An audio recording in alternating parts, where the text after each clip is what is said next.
Halo teman-teman, Assalamualaikum warahmatullahi wabarakatuh. Selamat sore. Sore ini kita akan menjelaskan ruang lingkup sastra yang pertama, yaitu kajian, teori, sama kritik sastra.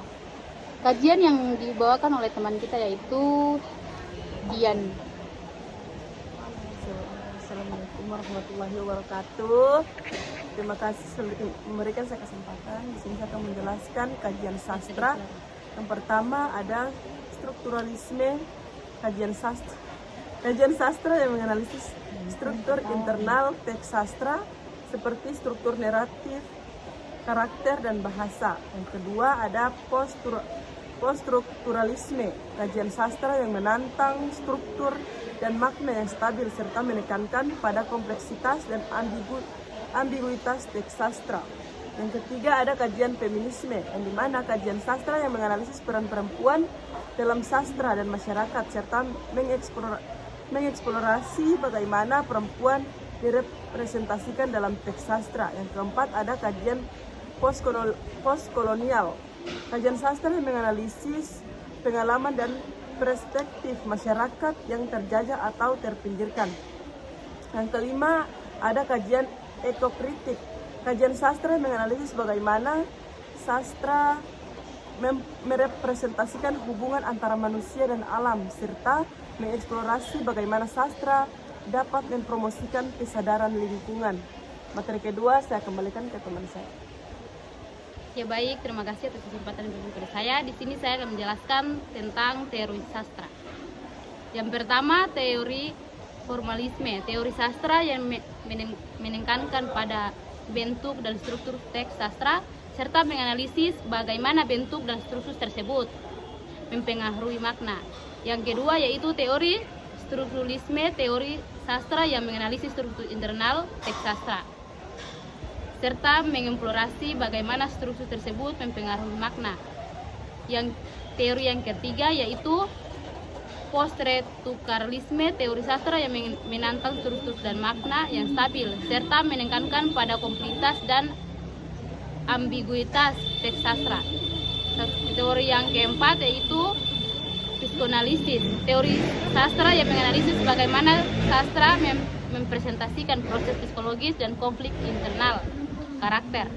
Yang terakhir yaitu teori marxisme, teori sastra yang menganalisis bagaimana teks sastra mempresentasikan hubungan antara kelas sosial dan ekonomi serta mengoperasi bagaimana sastra dapat mempromosikan kesadaran sosial.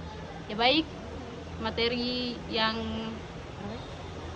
ketiga saya berikan kepada teman saya yaitu Nabila Sabale. Saya persilakan. Oke guys, jadi lanjut ke materi yang terakhir, materi ketiga yaitu kritik sastra.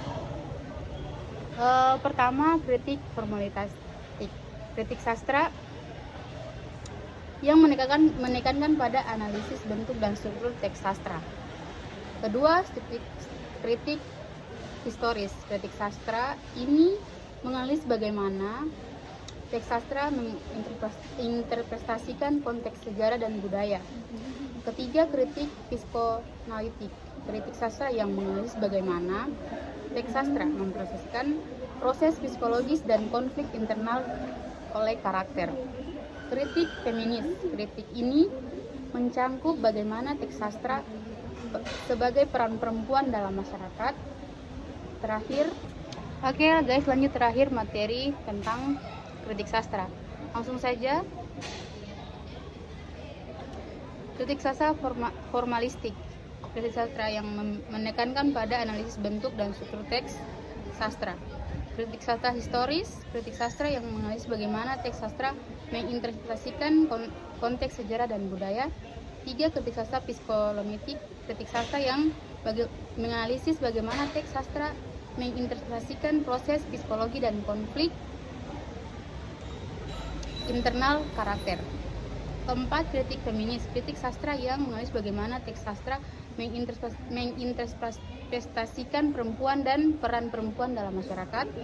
5. Kritik psikokolonial. Kritik sastra ini menganalisis bagaimana teks sastra menginterpretasikan pengalaman dan perspektif masyarakat yang terjajah atau tersingkirkan. Mungkin sekian dari penjelasan ruang lingkup ini. Sekian dari kita, saya Nabila Sabaleh. Dan saya Tesya Astuti Tuyu. Dan saya Fahdian Haji. Kami bertiga undur diri. Dadah guys. Bye, wish you. Audio Jungle.